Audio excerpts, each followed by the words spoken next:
Hello everyone, welcome on R e learning channel. कल की class में हमने कई सारी चीज़ें डिस्कस कर ली थी और कल की क्लास को आज थोड़ा सा रिवाइज करेंगे और उसके बाद हम आगे का जो प्रोसेस है वो आगे बढ़ाएंगे। ओके, तो चलिए, कल की क्लास में हमने क्या डिस्कस किया था। हमने बताया था वर्ब्स क्या होती हैं। वर्ब्स डूइंग वर्ड्स होते हैं, एक्शंस होते हैं या ये मेन वर्ब्स होती हैं जो किसी भी सब्जेक्ट के द्वारा फिजिकली या मेंटली कोई भी कार्य किया जाता है उसे डूइंग वर्ड्स कहते हैं। और वर्ब्स को हमने दो भागों में बांटा था, हेल्पिंग वर्ब और मेन वर्ब। हेल्पिंग वर्ब को भी फर्दर दो कैटेगरी में बांट करके पढ़ते हैं, मॉडल और प्राइमरी ऑक्सिलरी वर्ब। उसके बाद हमने बताया था तो नीड और डेयर ये दो वर्ड्स ऐसे हैं जो मॉडल और हेल्पिंग वर्ब दोनों का ही काम करते हैं। अगर ये मॉडल का काम करते हैं तो ये फर्स्ट फॉर्म लेंगे, मेन वर्ब का काम करेंगे तो इनके बाद हमेशा इन्फिनेटिव का यूज़ किया जाता है। Infinitive mean two plus verb की फर्स्ट फॉर्म। यूज टू की बात करें, यूज टू एक ऐसा वर्ड है जो मॉडल और एडजेक्टिव दोनों का ही काम करते हैं। ये इन दोनों के बारे में मैंने कल आपको बताया था और एग्जाम्पल के साथ। फिर हमने बात की थी, कुछ पॉइंट्स ले लेते हैं उन मॉडल्स के ऊपर। ये डिस्कस भी हमने किया था कि मॉडल कभी भी मेन वर्ब का काम नहीं करती है, ये केवल जस्ट एक हेल्पिंग वर्ब होती है, हेल्प करती है सेंटेंस बनाने में। मॉडल हमेशा मेन वर्ब हमेशा लेंगी, मतलब मेन वर्ब का काम नहीं करेंगी। मॉडल एक ऑक्सिलरी वर्ब्स होती है और ये कभी भी first form, second form, third form, fourth form का काम नहीं करेंगी। जैसे कि आप जानते हैं कि मेन वर्ब को first form, second form, third form, fourth form के रूप में हम पढ़ते हैं, यानी इसको कैटेगराइज करते हैं। और मॉडल कभी भी इस फॉर्म के रूप में नहीं रखा जाता है। आउट टू और यूज टू की बात करें, ये हमेशा इन्फिनेटिव के साथ फॉलो होते हैं। फिर हमने कुछ बातें की थी कैन और कुड के ऊपर। कैन और कुड जो हमने प्राइमरी ऑक्सिलरी वर्ब के अंदर यानी मॉडल्स के बारे में हमने पढ़ना शुरू किया था। कैन का प्रयोग पावर, एबिलिटी, कैपेसिटी, और कुड का प्रयोग पास्ट एबिलिटी, पावर और कैपेसिटी, इनके बारे में हमने कल बात की थी। कैन का प्रयोग परमिशन के लिए करते हैं। कैन का प्रयोग थ्योरेटिकल पॉसिबिलिटी के लिए भी करते हैं। कुड का प्रयोग रिमोट पॉसिबिलिटी, जिसके बारे में हमें कंप्लीटली जानकारी नहीं होती, अनुमान लगाते हैं, अजम्पशन करते हैं। रिक्वेस्ट के लिए हम कैन और कुड का प्रयोग करते हैं और इसमें थोड़ा अंतर मैंने बताया था, कैन इनफॉर्मल और कुड फॉर्मल के लिए यूज होता है। और नोट में हमने ये दिया था कि कैन और कुड के साथ कभी एबल टू का प्रयोग नहीं करते हैं, क्योंकि कैन और कुड ऑलरेडी हम योग्यता को या सामर्थ्य का प्रयोग करते हैं और सामर्थ्य दिखाने का हम ये ऑलरेडी करते हैं, तो इसलिए एबल टू का प्रयोग नहीं लगाते हैं। एक्स्ट्रा योग्यता को बताने के लिए मीनिंग इसमें आ जाता है, यानी सुपर प्लेस का काम करता है।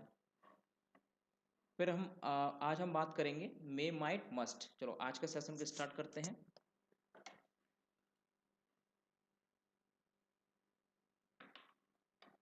तो गाइस, अब ये प्राइमरी ऑक्सिलरी वर्ब के अंदर हम बात करते हैं मे। मे का प्रयोग हम किसके लिए करते हैं? पॉसिबिलिटी यानी संभावना।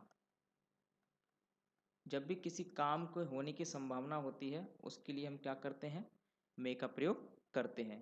एक्चुअली संभावना के लिए तीन मॉडल हमारे पास होती हैं। एक होती है माइट, एक होती है मे, और last one must.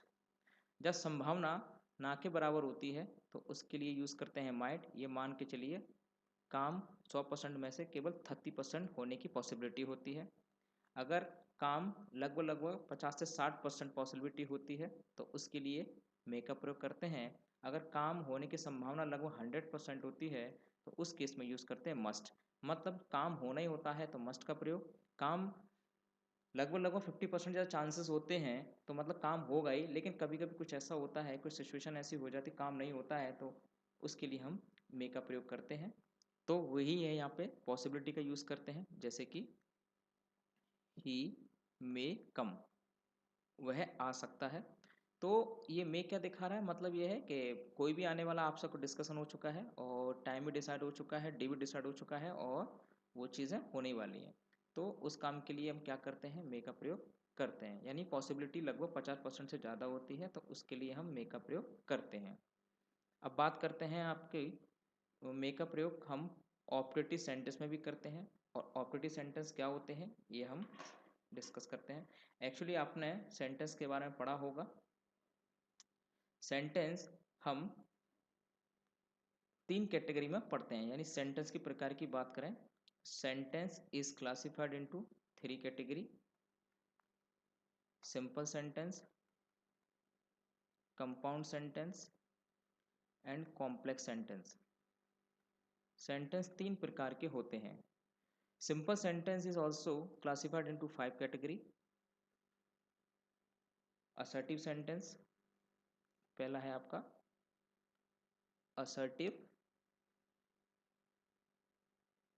Assertive sentence, third second one interrogative sentence, third one imperative sentence, fourth exclamatory sentence और फिफ्थ है आपका ऑप्टेटिव सेंटेंस। तो आपने देखा कि ऑप्टेटिव सेंटेंस की बात की गई है और ऑप्टेटिव सेंटेंस में ही हम मे का प्रयोग करते हैं। इसका यूज हम समझते हैं ऑप्टेटिव सेंटेंस के यूज में। तो देखिए यहाँ पर पॉइंट आया था आपका, तो मे का प्रयोग हम ऑप्टेटिव सेंटेंस में करते हैं, यानी इच्छा सूचक वाक्यों में।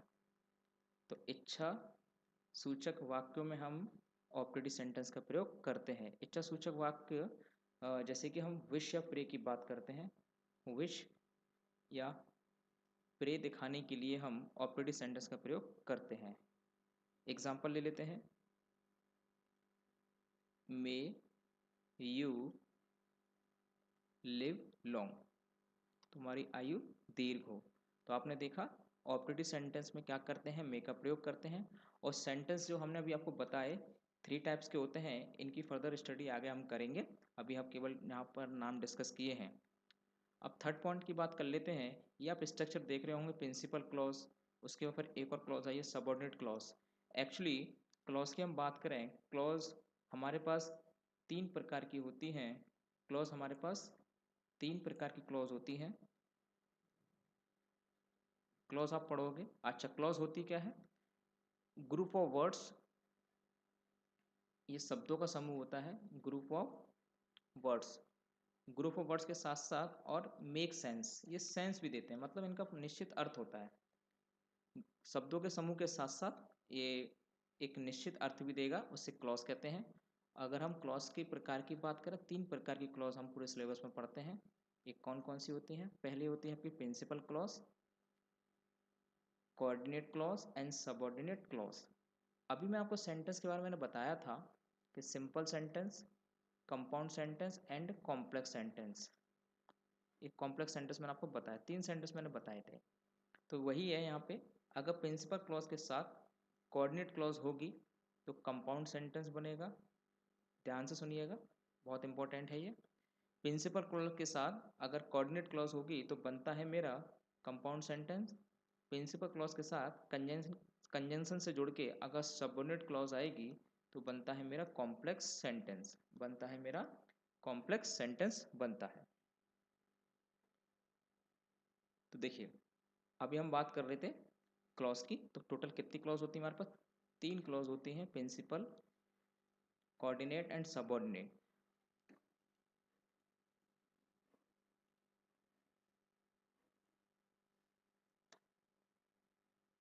तो देखिए अभी यहाँ पर आप देख रहे होंगे एक प्रिंसिपल क्लॉज है, एक सेकेंड लेट मी। अब यहाँ पर आप देख रहे हैं प्रिंसिपल क्लॉज और यहाँ पर आप सबऑर्डिनेट क्लॉज। एक्चुअली ये आपका कॉम्प्लेक्स सेंटेंस है, और कॉम्प्लेक्स सेंटेंस में आप देख रहे हैं ये प्रिंसिपल क्लॉज और सबऑर्डिनेट क्लॉज को जोड़ने के लिए क्या है, दैट या so that, in order that. Actually ये उद्देश्य यानी पर्पस को दिखाने के लिए यूज़ किए जाते हैं। ये आप बाद में पढ़ेंगे कि पर्पस दिखाने वाले कंजंक्शन कौन कौन से होते हैं, टाइम बताने वाले, फ्रीक्वेंसी दिखाने वाले, कई तरह के कंजंक्शंस होते हैं। हम पढ़ेंगे कंजंक्शन की भी 2 प्रकार के होते हैं, सबऑर्डिनेट कंजंक्शन, कोऑर्डिनेट कंजंक्शन। तो उन कंजंक्शन के आधार पर सेंटेंस को क्लासिफाई किया जाता है। तो यहाँ पर सिंपल सी बात यह है, अगर प्रिंसिपल क्लॉज प्रेजेंट में होगा, अगर प्रिंसिपल क्लॉज प्रेजेंट में होगा तो सबऑर्डिनेट क्लॉज में सेंटेंस में मे आएगा, अगर पास्ट में होगा तो पास्ट के लिए क्या आएगा, पास्ट के लिए आएगा माइट। तो यहाँ पर हम मे की बात कर रहे हैं, तो अगर आपकी प्रिंसिपल क्लॉज प्रेजेंट में है तो आपका सबऑर्डिनेट क्लॉज में क्या आएगा, सबऑर्डिनेट क्लॉज में क्या आएगा, मे आएगा प्रेजेंट में होने पर। जैसे कि he sells clothes, he sells clothes so that he may get money। आप देख रहे हैं, तो यहाँ पर सेंटेंस प्रेजेंट डेफिनेट का ऐसे यस आया है, तो इसके साथ हमने मे का प्रयोग किया है। तो अगर प्रिंसिपल क्लॉज प्रेजेंट में होगा तो आपकी सबऑर्डिनेट क्लॉज में क्या आएगा, मे से सेंटेंस स्टार्ट होगा। तो ध्यान रखिएगा, जो बहुत पूछा जाता है सेंटेंस में एग्जाम में। अब बात करते हैं माइट। माइट क्या होता है, पास्ट का ही एक रूप होता है माइट, यानी जैसे मैंने आपको बताया था कैन, कैन का ही पास्ट होता है कुड, कैन का ही पास्ट होता है कुड, मे का ही पास्ट होता है माइट। तो यहाँ माइट को समझते हैं। पहले माइट का यूज़ किया जाता है लेस पॉसिबिलिटी के लिए। मैंने आपको बताया था पॉसिबिलिटी के लिए तीन हम शब्द यूज़ करते हैं, माइट पॉसिबिलिटी ज़्यादा होगी तो मे, अगर पॉसिबिलिटी अधिक होगी मतलब 100% काम होना ही होना है तो मस्ट का प्रयोग करते हैं। तो यहाँ पर लेस पॉसिबिलिटी के लिए, जैसे कि आप बोलते हो हिंदी में शायद, तो शायद जो शब्द आता है वो इसी के लिए ही आता है। जैसे कि Ram might attend the class today, class today, Ram आज शायद क्लास को अटेंड करेगा। तो लेस पॉसिबिलिटी के लिए क्या करते हैं, मे का यूज़ करते हैं। आई होप आपको समझ में आया हो। Let's go to the next slide. So guys, अब बात कर लेते हैं मस्ट हाईएस्ट पॉसिबिलिटी। जैसे कि आपको बताया था, अभी डिस्कस कर चुके हैं, मस्ट का प्रयोग हाईएस्ट पॉसिबिलिटी के लिए करते हैं, संभावना अधिक होती है, काम होना ही होना होता है, तो उसके लिए क्या करते हैं, मस्ट का यूज़ करते हैं। जैसे कि सन, द सन, ऐसे ले लेते हैं इसको, एक से देखिए, he he must he must pass in exams. मान के चलिए किसी ने बहुत मेहनत की है और आपने उसकी मेहनत को देखा है बहुत ही करीबी से, और वो एग्ज़ाम में बैठने जा रहा है, तो आप बिल्कुल श्योर हैं कि यदि वो एग्ज़ाम को पास करेगा तो 100% हम जब किसी की पॉसिबिलिटी को दिखाते हैं तो हम ले लेते हैं मस्ट। तो मस्ट का प्रयोग 100% पॉसिबिलिटी के लिए यूज़ करते हैं। फिर बात करते हैं मे का प्रयोग रिक्वेस्ट के लिए करते हैं। वैसे रिक्वेस्ट के लिए कई सारे वर्ड्स हमारे पास होते हैं, हमने हम लोग पढ़ा था, कैन से भी कर लेते हैं रिक्वेस्ट, कुड भी यूज़ किया जाता है, माइट भी यूज़ किया जाता है, मे हमने पढ़ी लिया, मे अभी हम देख ही रहे हैं। तो देखिए, अगर हम बात करें कैन, कैन से जो रिक्वेस्ट जो होती है वो एक तरह की इनफॉर्मल होती है, अनौपचारिक, यानी आम बोल चाल की भाषा में जब हम बात करते हैं तो मे का प्रयोग करते हैं, सॉरी माइट का प्रयोग करते हैं। कुड थोड़ी सी पोलाइट और ज़्यादा, यानी ये हद से ज़्यादा पोलाइट हो जाती है। और माइट की बात करते हैं जैसे कि ये तो बियॉन्ड द लिमिट, यानी ये एक ऐसी रिक्वेस्ट हो जाती है जैसे कि मान के चलिए कोई व्यक्ति किसी के पैरों पर गिर के कोई भी किसी भी चीज़ की रिक्वेस्ट कर रहा है, तो इसलिए हम इसको माइट को बहुत कम यूज़ करते हैं। यानी किसी भी चीज़ की भीख मांग रहा है एक तरह की, तो उस चीज़ के लिए माइट हो जाएगा। तो हम एक तरह से हम मे का प्रयोग इसलिए करते हैं क्योंकि इसमें क्या होता है, सामने वाले की रिस्पेक्ट भी हो जाती है और अपनी डिग्निटी भी नीचे नहीं गिरती है, मतलब अपना जो एक लेवल होता है रिस्पेक्ट का वो भी मेंटेन रहता है। तो उसके लिए हम क्या करते हैं, हम मे का प्रयोग करते हैं। तो जैसे कि may I take, may I take your pen, क्या मैं आपका पेन ले सकता हूँ। तो आपने देखा कि कोई सामने वाला आपसे हायर डिग्री वाला, हायर पोस्ट वाला कोई व्यक्ति है, एज में हो वट एवर, तो आपने रिक्वेस्ट के लिए क्या किया, मे का प्रयोग किया। कैन का यूज़ क्यों नहीं करते, मैंने आपको बताया था, ये इनफॉर्मल होता है, आमचौल की भाषा में ये ज़रूरत से ज़्यादा वाली रिक्वेस्ट हो जाती है, और माइट का मतलब गिड़गड़ाने वाली जैसी इसमें प्रतीत होता है, इसलिए माइट का प्रयोग नहीं करते हैं। मे एक बैलेंस रिक्वेस्ट है, अगर अगर आप रिक्वेस्ट कर रहे हो किसी से, व्यक्ति दे का वो चीज़ देता है नहीं देता है वो डिपेंड करता है, लेकिन आप अपने उस क्राइटेरिया से नीचे नहीं जाते हैं, तो उस चीज़ के लिए हम मे का प्रयोग करते हैं। तो नोट में क्या है देखते हैं। मे माइट पॉसिबिलिटी और लाइकली, देखिए वो ये कह रहे हैं, अभी हमने देखा मे और माइट का प्रयोग हम पॉसिबिलिटी के लिए करते हैं, संभावना नहीं, संभावना दिखाने के लिए करते हैं। जब इनके अंदर ऑलरेडी संभावना होती है, ऑलरेडी इनके अंदर पॉसिबिलिटी होती है, तो हम इनके साथ वो शब्द नहीं लगाते जिन शब्दों से पॉसिबिलिटी का भाव प्रकट होता है। तो आप देख रहे हैं पॉसिबिलिटी हो गया, लाइकली हो गया, तो ये क्या कर रहे हैं, ये पॉसिबिलिटी का भाव करते हैं, मतलब संभवतः। इन दोनों का मतलब होता है संभवतः, और संभवतः क्या, संभवतः का मीनिंग ऑलरेडी इनके अंदर छुपा हुआ है, तो इसलिए इन शब्दों का यूज नहीं करते। ओके, जैसे कि he may likely, he may likely go there, वह शायद वहाँ जा सकता है। तो आपने देखा मे के अंदर ऑलरेडी शायद का शब्द होता है, तो लाइकली से भी, तो इसको दो तरीके से ही कर सकते हैं, या तो मे को हटा दीजिए या लाइकली। अगर लाइकली लगाएंगे तो लाइकली के साथ हमेशा टू आएगा, जैसे कि he is likely, he is likely to go, तो इस तरीके से करेक्ट हो जाएगा। ओके गाइस, चलिए नेक्स्ट स्लाइड्स पे चलते हैं। अब बात करते हैं शैल एंड विल। शैल और विल की बात करते हैं, ये भी मॉडल से ही होती हैं। सबसे पहला पॉइंट दे रखा है आपका, आई और वी के साथ शैल का प्रयोग करते हैं। सामान्य हम टेंस की बात करते हैं, आपने पढ़ा ही होगा टेंस। टेंस को हम तीन कैटेगरी में पढ़ते हैं, present, past, future. Present, past, future. Future में ही हम पर्सन की बात करते हैं। एक्चुअली प्रोनाउन को हम तीन कैटेगरी में बांटते हैं। प्रोनाउन क्या होते हैं बताएंगे, words used in place of noun, noun के स्थान पर प्रयोग किए जाने वाले शब्दों को प्रोनाउन कहते हैं। और प्रोनाउन के अंदर हम बात करें पर्सनल प्रोनाउन। पर्सनल प्रोनाउन को हमने तीन कैटेगरी में बांटा है, फर्स्ट पर्सन, सेकंड पर्सन और थर्ड पर्सन।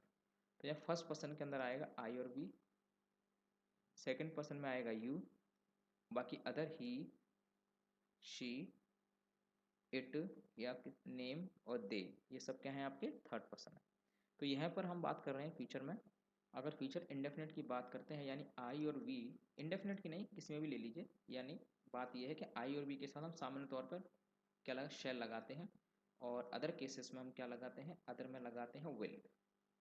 तो आई और वी के साथ, आई और वी के साथ क्या करते हैं, शेल लगाते हैं, और अदर के साथ विल का प्रयोग करते हैं। लेकिन आजकल कुछ चेंजेस की वजह से, यानी थोड़ा लैंग्वेज में चेंजेस होने की वजह से, तो ऑल सब यानी सबके साथ क्या यूज़ हो रहा है, विल, यानी फर्स्ट पर्सन हो, सेकंड पर्सन हो, थर्ड पर्सन हो, अब सबके साथ हम सामान्य तौर पर हम विल का प्रयोग करते हैं, अब शेल का प्रयोग नहीं करते। यानी अब हम शेल का जो यूज़ हो रहा है वो आजकल विलुप्त होता जा रहा है। तो देखते हैं, लेकिन एक चीज ध्यान रखिएगा, सबके साथ विल तो यूज़ हो रहा है, लेकिन स्टिल अगर सेंटेंस हमारा इंट्रोगेटिव है, इंट्रोगेटिव में अभी हमारा शेल का यूज़ होगा ही होगा। बात को समझने की कोशिश करना, हमने सबके साथ विल तो लगाया, लेकिन एक आप जानते हैं अगर सेंटेंस इंट्रोगेटिव है, लेकिन इंट्रोगेटिव होने पर हमें देखना पड़ेगा ये हमारा फर्स्ट पर्सन है या सेकंड पर्सन, थर्ड पर्सन है। तो इंट्रोगेटिव में तो ये बना ही रहेगा, यानी फर्स्ट पर्सन में यानी शेल का प्रयोग होगा, ये चेंज नहीं होगा। बाकी सबके साथ सब कंडीशन में विल का ही यूज़ होगा। और एक चीज़ ध्यान रखिएगा, बड़ी महत्वपूर्ण बात है ये वाली जो बताने जा रहे हैं। जैसे कि अगर शेल के साथ अगर आपने सेकंड पर्सन थर्ड पर्सन लगाया, यानी बात कुछ इस तरीके से है, अगर शेल के साथ अगर आप लगा रहे हैं यू लगा रहे हैं, ही, शी, इट या दे, यानी शेल के साथ सेकंड पर्सन या थर्ड पर्सन का यूज़ कर रहे हैं, तो एक्चुअली वो कमांड को शो करते हैं, किसी को आदेश दे रहे हैं। प्रॉमिस यानी किसी से वादा कर रहे हैं, थ्रेट या किसी को धमकी दे रहे हैं, डिटर्मिनेशन या आप पक्का इरादा दिखा रहे हैं, कंपल्सन एडवाइस ऐसी ही सलाह दे रहे हैं जो उसको माननी है। तो उन सब चीज़ों के लिए क्या करते हैं हम, सेकंड और थर्ड पर्सन के साथ, सेकंड और थर्ड पर्सन के साथ शेल का प्रयोग करते हैं। जैसे कि अगर यहाँ पर देख सकते हैं, shall I shall help you, तो आपने देखा वैसे नॉर्मल केस में आई के साथ शेल आता है। एक सेकंड मैं इसको थोड़ा करेक्ट कर देता हूँ। सेंटेंस वो सही था, लेकिन इस केस को बताने के लिए मैं यहाँ पर ले लेता हूँ ही। इसने लिया ही शैल हेल्प यू। आपको पता है ही के साथ नॉर्मली केस में क्या आना चाहिए था, विल आना चाहिए था, लेकिन यहाँ क्या शैल लगाया। अब सेकंड पर्सन और थर्ड पर्सन के साथ शैल आ रहा है, या क्या दिखाएगा, या तो command, promise, threat, determination, compulsion, advice, ये सब चीज़ें रिप्रेजेंटेड होंगी। तो ही के साथ शैल प्रेजेंट कर रहा है, तो इसका मतलब क्या होगा, तो ही शैल हेल्प यू, मैं तुम्हारी मदद करूंगा। तो इसका मतलब ये वायदे की बात कर रहा है, प्रॉमिस की बात कर रहा है। इसके अंदर मीनिंग चेंज हो गया। इस सेंटेंस के माध्यम से किसकी बात हो रही है, वायदे की बात हो रही है, पक्का पक्का साथ देने की बात हो रही है कि हाँ yes I will stand with you. ठीक है गाइस, तो ये सारी चीज़ें आपको समझ में आ गई होंगी। चलिए समझते हैं। लेटस, लेटस को शॉर्ट में लेट्स भी बोलते हैं। ये शॉर्ट्स फॉर्म पे है। You will learn in question tag. Question tag आपको बहुत ही प्यारा टॉपिक है, जब उसमें आप पढ़ोगे, और क्वेश्चन टैग वाले टॉपिक में हमें ये शॉर्ट्स फॉर्म पढ़नी पड़ती हैं, फिर डिस्कस करेंगे शॉर्ट फॉर्म। तो देखिए लेट्स, यानी लेटस इम्परेटिव सेंटेंस में आया है। अगर लेटस इम्परेटिव सेंटेंस में आया है तो क्वेश्चन टैग अगर हमें लगाना है, तो क्वेश्चन टैग में हमेशा शैल का प्रयोग करेंगे। तो पहले समझ लेते हैं क्वेश्चन टैग होता क्या है। देखिए क्वेश्चन टैग एक छोटा सा टॉपिक होता है, एग्जाम में पूछ लिया जाता है इससे। क्वेश्चन एक छोटा सा क्वेश्चन होता है, just like short question, just like short question, just like short question होता है। तो जैसे कि मान के चलिए आपके पास इंफॉर्मेशन है, आपके पास किसी भी चीज़ की इंफॉर्मेशन है। मान के कोई व्यक्ति है ये ए, और ये आप हैं, मान लीजिए आप हैं, आपको इसके बारे में कोई इन्फॉर्मेशन आपको पता है, और आप इन सामने वाले से कंफर्म करना चाहते हैं इन्हीं के ही स्टेटमेंट से, हाँ ये खुद हाँ या ना करें। तो उस केस में क्या करते हैं, क्वेश्चन टैग का प्रयोग करते हैं। जैसे कि आप पूछते हो, आपने मान के चलिए ये आप हैं, आपने किसी से पूछा, और ऑलरेडी आप इसके बारे में जानते हैं कि ये क्रिकेट खेलते हैं। मान के चलिए आपने इसको क्रिकेट खेलते हुए देख लिया, तो आप इनसे पूछ रहे हैं आप क्रिकेट खेलते हो ना, आप क्रिकेट खेलते हो ना। तो देखो आप क्रिकेट खेलते हो ये नॉर्मल सेंटेंस हो गया, लेकिन अभी आपने बोला आप क्रिकेट खेलते हो ना, आप चाय पीते हो ना, आप बाजार जाते हो ना। तो होना जो लगा रहे हो, तो इसका मतलब आप एक कंफर्मेशन चाह रहे हो। आप एक स्टेटमेंट में एक कंफर्मेशन चाह रहे हो कि आप अपने ये एक्सेप्ट करें कि हाँ वो आप करते हो नहीं करते हो, ठीक है। तो उसके लिए हम क्या करते हैं, एक क्वेश्चन टैग का यूज़ करते हैं। अब करते कैसे हैं, जो सेंटेंस जो होता है हमारा, उस सेंटेंस में क्या करते हैं, हम पीछे हेल्पिंग वर्ब और सब्जेक्ट को यूज़ कर लेते हैं, यानी प्रोनाउन। अब क्या करें, अगर सेंटेंस आपका पॉजिटिव है तो क्वेश्चन टैग मेरा नेगेटिव आएगा, अगर नेगेटिव सेंटेंस है तो क्वेश्चन टैग मेरा पॉजिटिव आएगा। जैसे कि you you play cricket, you play cricket don't you, ये question mark. You play cricket don't, you play cricket don't you, तो आपने देखा तुम क्रिकेट खेलते हो ना। तो सेंटेंस मेरा पॉजिटिव है तो नेगेटिव, इसमें हेल्पिंग वर्ब कौन सी आएगी, this is the present definite. In the present definite we use do not does not as a helping verb, तो with you we use do. तो आपने देखा पॉजिटिव सेंटेंस है तो नेगेटिव बनाया, अगर नेगेटिव सेंटेंस होता तो मुझे पॉजिटिव क्वेश्चन टैग बनाना पड़ता। ठीक है गाइस। अब यहाँ पर बात हुई है इम्पेरेटिव सेंटेंस की, यहाँ पे बात हुई है आपकी इम्पेरेटिव सेंटेंस की बात हुई है। अगर सेंटेंस में क्या है, लेट्स आया, तो लेट्स का क्वेश्चन टैग क्या लगाना है, हमें शैल लगाना है, ये कहने की बात है। जैसे कि एक एग्जांपल लेते हैं, let's go to movie, let's go to movie shall we, तो दैट वाज द रूल।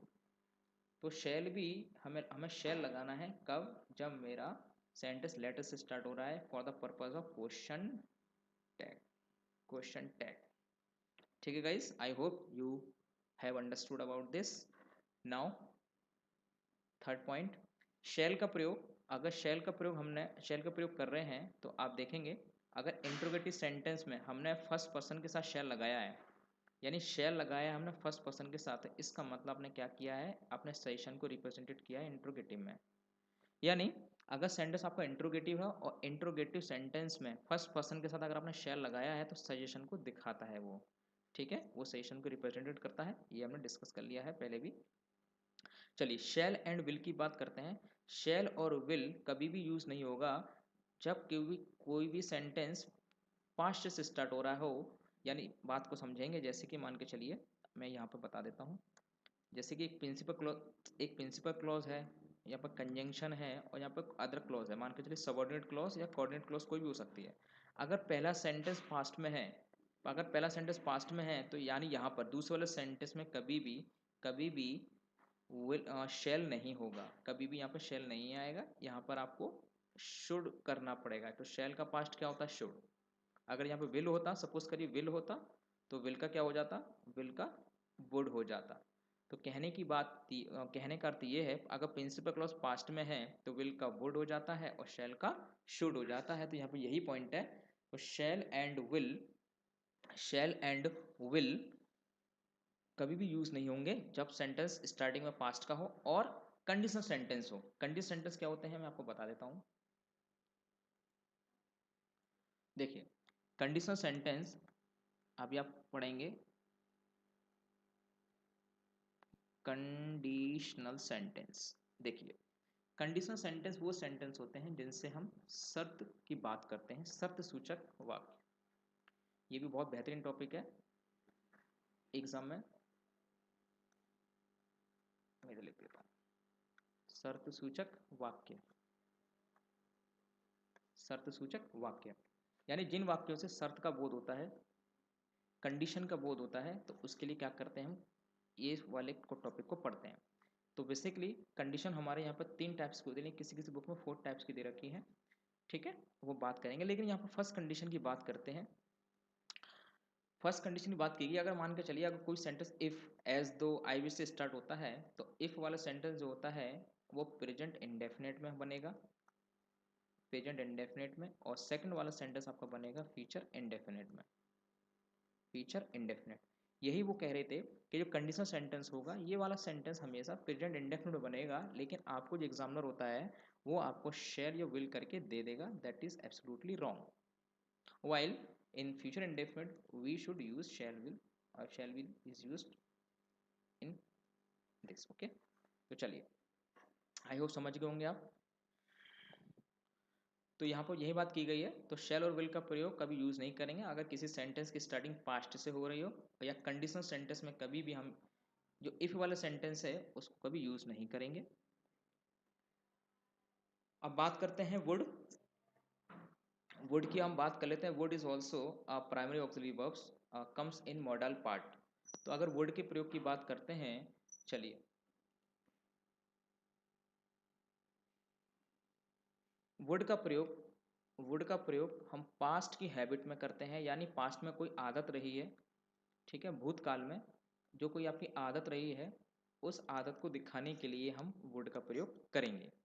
जैसे कि would I would get up early in the morning. मैं पहले पहले लेट उठा करता था। तो जो कोई काम बहुत पहले आप लगातार करते थे, पास्ट की आदत रही है, उसके लिए हम वुड का प्रयोग करते हैं। सेकंड है guys, would is used for the choice. अगर आपको चॉइस दिखाना है, चॉइस के लिए वुड का प्रयोग करते हैं। जैसे आप बोलते हैं आई वुड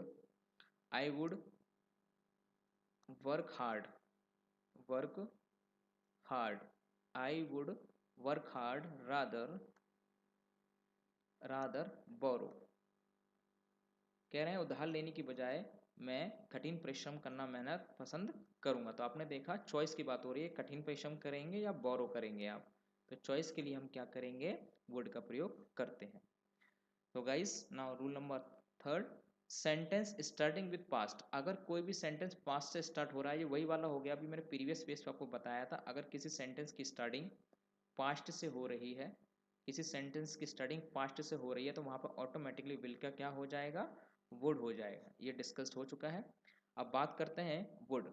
अगर वुड और यूज टू इसमें एक और कनेक्ट कर लीजिए, पास्ट इंडेफिनिट, पास्ट इंडेफिनिट, ये 3 है। अगर वुड का यूज कर रहे हैं, यूज टू का यूज कर रहे हैं, या पास्ट इंडेफिनिट का यूज कर रहे हैं, ये पास्ट की हैबिट की रूटीन के बारे में बताते हैं। यानी पास्ट में कोई ऐसा कार्य जो आपने लगातार उसे किया था, उस कार्य को रिप्रेजेंटेड करने के लिए वुड, यूज टू या पास्ट इंडेफिनिट का यूज करते हैं। ठीक है, तो आप इसको ध्यान रखेंगे। ये पास्ट में जो कि हैबिट रही है, इन तीनों का यूज करते हैं। एग्जांपल ले लेते हैं। देखिए, आई वुड काइट फ्लाई, एक second, I would fly kite, मैं पतंग उड़ाया करता था। आई यूज टू फ्लाई काइट, मैं पतंग उड़ाया करता था। आई फ्ल्यू काइट, मैं पतंग उड़ाया करता था। आपने देखा, तीनों के तीनों सेंटेंस का मतलब है habit in the past, would, use to and flu. तो ये तीनों के तीनों पास्ट इंडेफिनिट में यूज किए जाते हैं। तो देखेंगे आगे, वुड का प्रयोग इमेजिनरी एक्शन के लिए भी करते हैं। जैसे कि आपने देखा, अगर कोई भी sentence, I wish, as though, if, as if, would, that, suppose, अभी मैंने आपको कंडीशनल सेंटेंस के बारे में थोड़ा सा डिस्कस किया था, अभी चीज़ें रह गई हैं, अभी तो हम स्टार्टिंग वाले फेज पे चल रहे हैं और बहुत सारी चीज़ें हमें बहुत अच्छे से पढ़नी है। और बिल्कुल फिक्र ना करें कि आपको हमारे चैनल पे ऐसे जस्ट लाइक फॉर्मेलिटीज़ के लिए ये कोर्स स्टार्ट किया गया है, बहुत ही अच्छे तरीके से और हार्ड वर्क तरीके से हम कंप्लीट कराएंगे इसको। तो देखेंगे, कंडीशनल सेंटेंस मैंने आपको बताया था, conditional sentence divided into 3 category.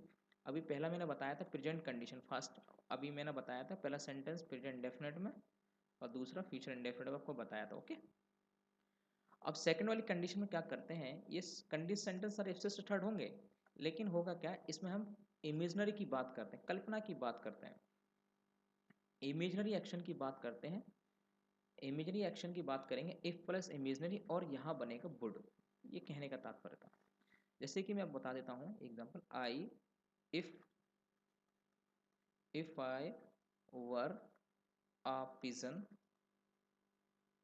if I were a pigeon, I would fly. I would fly in the sky. I would fly in the sky. तो आप देख रहे हैं, इसमें कल्पना की गई, अगर मैं कबूतर बन जाऊं तो मैं आसमान में उड़ जाऊं।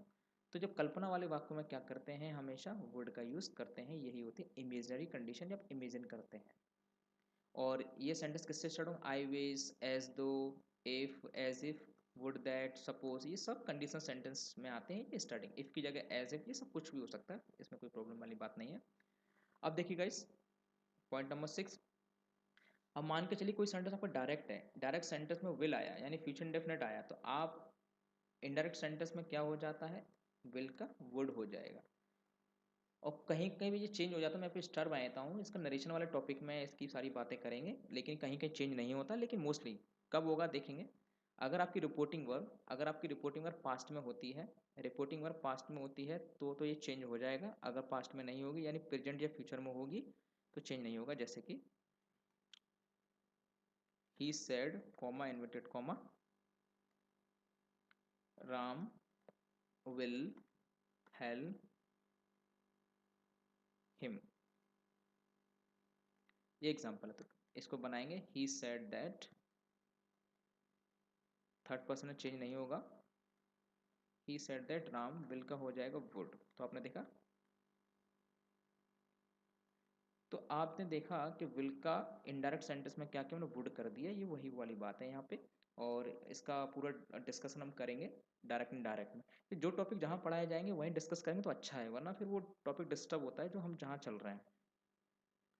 चलिए, वर्ड का प्रयोग पोलाइट रिक्वेस्ट के लिए करते हैं, ये तो क्लियर है आपको, ठीक है। मे हो गया, माइट हो गया, कैन हो गया, कुड हो गया, वुड हो गया, ये सब पोलाइट रिक्वेस्ट के लिए करते हैं।